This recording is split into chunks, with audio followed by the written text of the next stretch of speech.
As you can see, I've pulled the ignition switch out. I have a couple things I'll show you real quick. I've got a light here that automatically comes on when the headlights are on for my dash. I have a switch here that goes to a reverse light that used to go right there before I put retrofitting the cab that used to be on my Massey over there onto here. I've run conduit to the back from the inside of the battery compartment. Conduit, just a plastic pipe tubing here that I can run wire through. I can feed it in and out. So I've dropped a couple lines.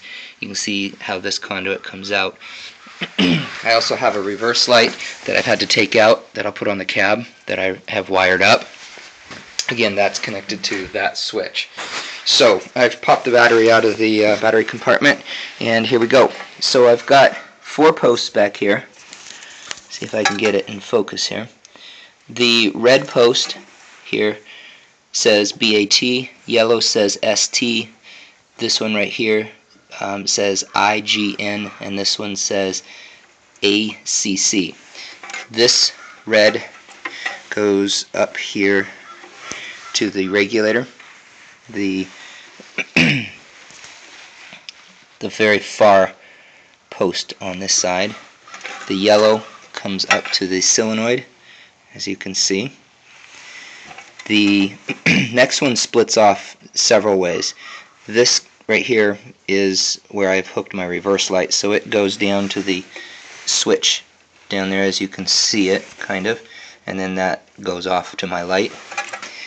Then there's a pigtail that comes off of that. This purple wire feeds down to the generator light, and the other black wire that you can see coming off of that feeds down, goes into the wiring harness, as you can see down here, feeds all the way down.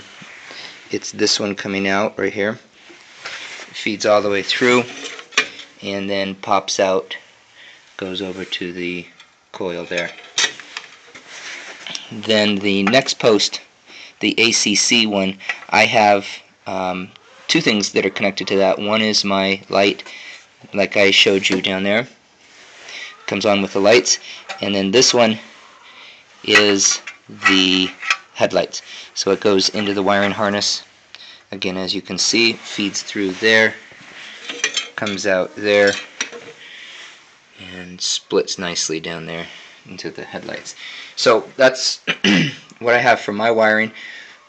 That isn't the factory. As far as I can tell, this is not the factory. I am going to get a factory or a switch that is intended for this tractor, hopefully at the same source that I'm looking to get you one. You may be able to see in here, this is my Massey, and I believe that this is actually the factory switch, the one intended for it. Let's see if I can get that pushed up here. As you can see back there, it has 1, 2, 3, 4, 5, 6 wires coming out of it, but I believe it has 1, 2, 3, I can see 4 posts, I believe is what the factory is. I might be able to pull that out tonight and look at it a little bit closer. I just pulled the